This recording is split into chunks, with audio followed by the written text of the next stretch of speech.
Right, so let's set the scene. It's February 17th, 2026, and if you just glance at the price charts, you'd think Ethereum is, well, dead. It looks that way, yeah. Yeah. It's hovering around $2,000, which feels completely stagnant. But then you look at the on-chain data, and it's a totally different story. The network is hitting all-time highs. Right, we're talking about, what, 2.5 million daily transactions, something like $112 billion in staked capital. It's a massive disconnect. And that's what we're digging into today. This is the great reorientation. Exactly. The last 6 years, the entire mantra has been roll-up centric. The whole plan was to push all the activity to layer twos, Arbitrum base, all of them. And now? Now, in 2026, the network is doing a complete U-turn. The new strategy is L1 first.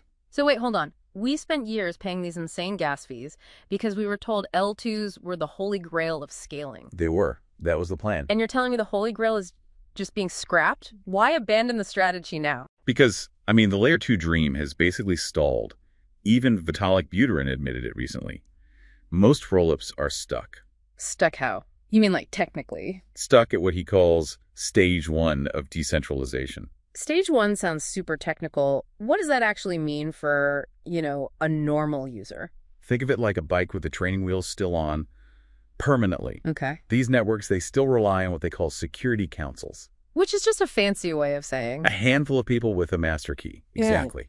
If those 5 people get hacked or coerced, they can just freeze the whole thing. So it's not decentralized finance. It's trust these 5 guys finance. You got it. And on top of that, it fractured the user experience. Yeah. Your money gets trapped on one branded shard, and moving it is a total headache. So that's why the focus is snapping back to the mainnet, to lean Ethereum. Yes. And here's the really surprising part. L1 gas fees have crashed. Thanks to the Fusaka upgrade, they're down to about 15 cents. 15 cents on mainnet, that's actually usable. It changes the math completely. The whole new roadmap is about fort mode, which is making security unbreakable, and beast mode. Beast mode. Yeah, the goal is 10,000 transactions per second directly on layer 1.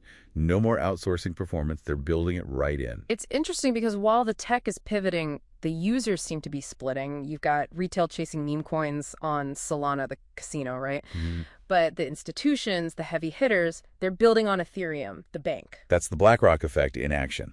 While everyone else was distracted, BlackRock's BUIDL fund quietly grew to over $2 billion in tokenized treasuries, all on Ethereum. And JP Morgan and State Street are right behind them. They are. I have to play devil's advocate, though. Why Ethereum? Solana is faster, it's cheaper, it's slicker. Why would a bank pick the slow, clunky option? Because for them, it's not about sub-second speed.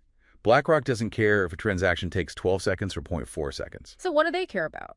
They care that the settlement is absolutely 100% final. If you're moving $1 billion of tokenized treasuries, you don't want a beta network that might reboot. You want the bank vault, even if the door is heavy. Exactly. And that's why Ethereum now holds almost 60% of the entire real-world asset market. Okay, but if Ethereum is going to be this global vault, it can't stay clunky forever. And that's where this new roadmap comes in, right? First up is Glamsterdam. Right, coming mid-2026.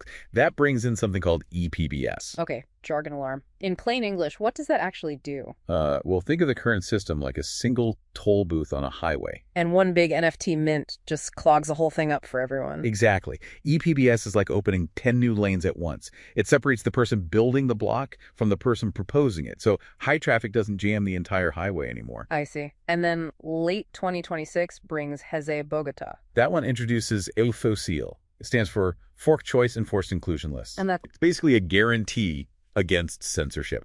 It gives validators the power to force transactions into blocks, ensuring that no single powerful actor can blacklist a user or a transaction they don't like. it keeps the bank neutral. Keeps it neutral and open to everyone. So the big picture here is that Ethereum has sort of accepted its new role. It's become the boring basement of the internet. Precisely. It's not trying to run Angry Birds anymore. It's trying to secure the global financial system. Yeah. If Solana is iOS fast, unified, great for consumers, then Ethereum is the global settlement vault. It's slow, it's heavy, but it's incredibly secure. Which, I mean, it forces a really tough question, you know? Mm-hmm. We all got into this for the revolution, for decentralization. Oh, But if the end game is just BlackRock trading bonds on a super secure server, I mean, did we win? Or did we just build a better backend for the system we wanted to replace? That is the multi-billion-dollar question. Thanks for listening.